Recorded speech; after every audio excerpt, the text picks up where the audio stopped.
This is your day to shine in your life, your situation. So I want to invite you to think about this question. Who is somebody that's a difficult person for you in your life? Who is a problem? They're irritating, they tick you off, and how are you going to shine with that person in your life? Many, many years ago, our oldest daughter, Laura, decided that she had a nemesis. For some reason, it was some poor guy who worked at Blockbuster Video, and every time she went in there, she would come home and talk about her nemesis. Nemesis was actually the name for the Greek goddess of revenge. And we go there with difficult people. Recent book, The Science of Revenge, describes revenge as the world's deadliest addiction and says our reward center release of dopamine actually gets all tangled up in our ruminating over our grievances and picturing vengeance against our enemies. And of course, when that happens, then I am captured in darkness and bitterness, and it is impossible for me to shine like the stars.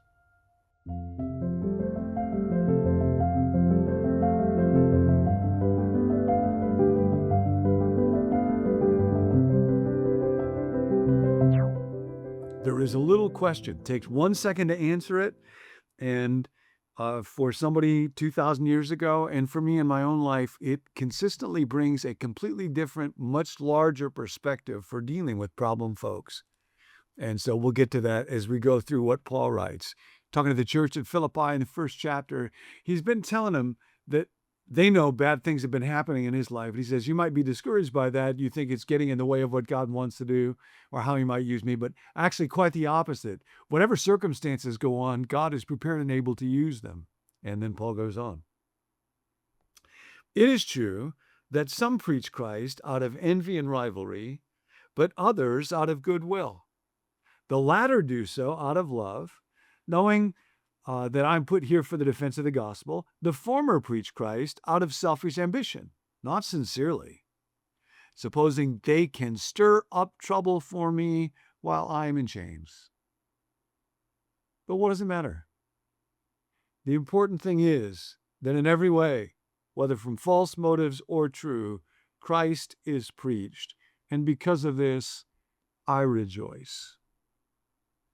Now, this is a remarkable passage where Paul is quite disclosing about these difficult people in his own life. And this is a real important part of it. These were not outsiders. They weren't Romans. They're not pagans.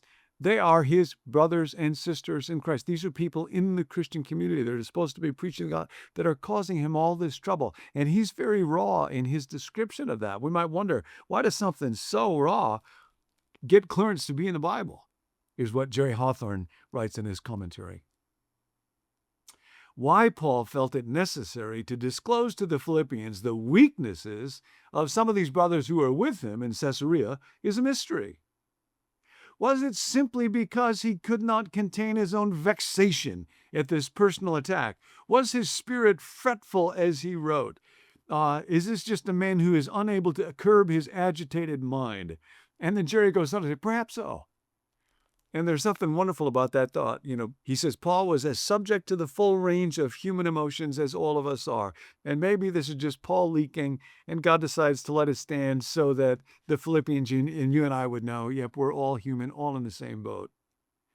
But then Jerry goes on. He thinks something a little deeper is happening.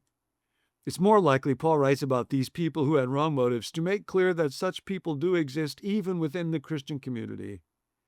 And therefore, the Philippian Christians should not be taken by surprise if such should arise in their midst, and neither should you or I. So we're talking now not just about problem people, but problem people who are or were very close to us.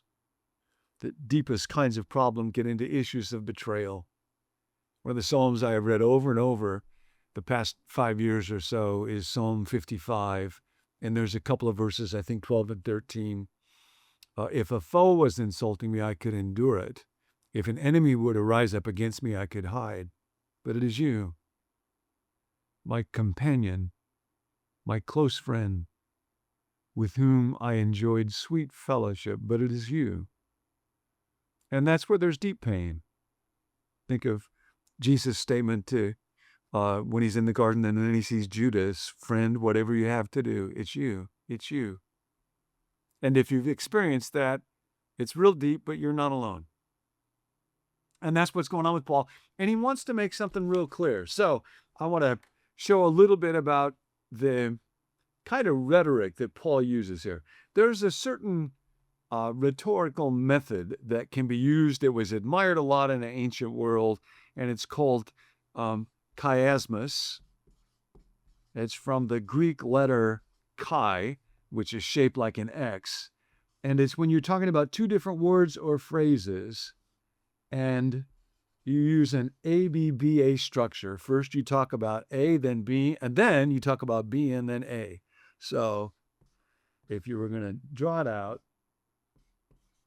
you would do it like this. And the reason that this chiasmus was used in the ancient world was to make very, very clear the distinctions going on here, to make these words deeply memorable. And that's what Paul is doing. So he goes through, some are preaching Christ out of selfish ambition, and some do so out of goodness. So that's A, selfish ambition, some out of goodness. These do so out of love, knowing that I'm putting for the defense of the gospel. These do so out of selfish ambition.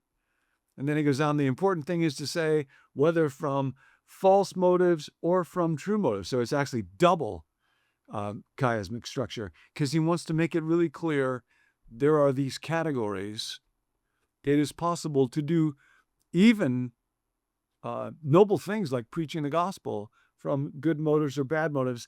And he wants to make that real clear in my mind, because, of course, it's not just other people out there who have that kind of problem. Why are they preaching the gospel? Why are they doing what they're doing? It's me. The biggest problem person in my life is me, and I will deal much better with the other problem people in my life when I begin with the realization that actually the biggest problem person in my life is me. And part of my task is to preach the gospel, but often I don't know fully why is it that I'm doing it. I was speaking someplace pretty recently. They asked me to send a bio for an introduction, and I just did a real simple one. I talked about Become New, and I'm a pastor, and I speak, and that was about it. And I thought, well, they'll probably know who I am, and this will look kind of humble, so I can get credit for doing a lot and being humble. And then I went there, and a lot of people didn't know who I was, and there were other people speaking there, and their introductions were full of very impressive biographies. And I thought, oh man, this was a bad idea. Well, I should have told a lot more stuff of what I have done. And what is revealed inside me is there's a lot of selfish ambition inside of me. And that all gets mixed up. See, part of what anger at difficult people makes us do is look at them in a real binary way. They're either good or they're bad. And of course, it causes me to think about myself as a good person. And Paul uses this structure to make these categories really clear. And part of the way that we want to apply that is by looking at ourselves. And remember, everybody's a mixed bag. And of course, Jesus is the master teacher on this. Before you try to remove that speck of selfish ambition out of the other person's eye, take a look at the plank that's in yours. The truth about me is that although I want to be thought of as humble, somebody put it like this, who grew up in a Scandinavian religious heritage. Under this thin veneer of modesty lies a monster of greed. I drive away faint praise, beating my little chest, waiting to be named Sun God, King of America, Idol of Millions, Bringer of Fire, the Great Haji, Thundar the Boy Giant. I don't want to say, thanks, glad you like the talk.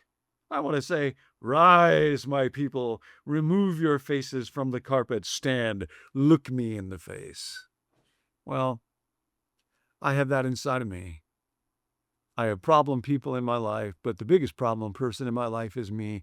And when I'm able to remember that, not just abstractly, but to feel the reality of it, then I'm able to look at other people with more humility and maybe a little more empathy. And then move towards the little question that Paul asks. He lays out in a very comprehensive way, bad motives, good motives, out of love, trying to stir up trouble for me, all this stuff, Philippians, that you kind of know about that's going on. It's actually happening inside the church, so we're not surprised by that. It doesn't shake our faith. We expect it because we know it inside of ourselves. And then the great question. Here's the question that I want to offer for me and for you as we go through this day. What does it matter? What does it matter? He actually uses two tiny little words in the Greek language of his day. Gar. So what? That's the question. So what? So what? Look at the worst, whatever is going on in my life, whatever looks like it might be dark, so what?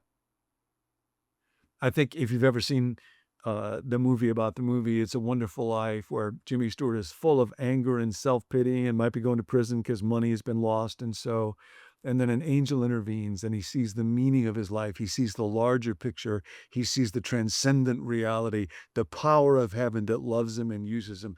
And then he is converted. So what? Might be going to jail. I know, isn't it wonderful? So what? As I go through this day, I live in the hand of God. The place where I go for revenge rehab is the foot of the cross, that great chiasm where there is Christ who died for me so that I might live in him. And therefore, problems, my once close companion, doing things that is painful for me, or financial problems, or health problems. Yep, it's painful, but it's not the end. So what? In light of the cross and the resurrection, whatever's going on in our world, whatever's going on in my life or your life today, whatever that difficult person is doing for bad motives, and God only knows, so what? So what? Jesus Christ is raised from the dead. This is your day to shine. Hey, just on a walk today, and I just finished listening to that episode from John. And it's so true that we all have difficult people in our life, but my heart was drawn to think about how I can be really difficult for the people in my life, especially the people that I love, and inspired me to really just ask God, help me to be aware of that and to seek to be a blessing to those people that maybe see me as a difficult person, because guys, guess what? I can be really difficult sometimes. So that was my reflection. I'd love to know what your reflection is. Thanks for chiming in the comments. We read those every day and we care a lot about them and we care about you. The other thing we want you to know is that we meet to pray every day, actually twice a day during this series. So if you've got a prayer request, you can send it to us in the comments or you can email it to us or text it to us. You can find all our contact information in the show notes. And we will pray for you and with you. So, encourage you to do that. Thanks for joining us. I hope these videos are blessing you and helping you to become new one day at a time. We'll catch you next time.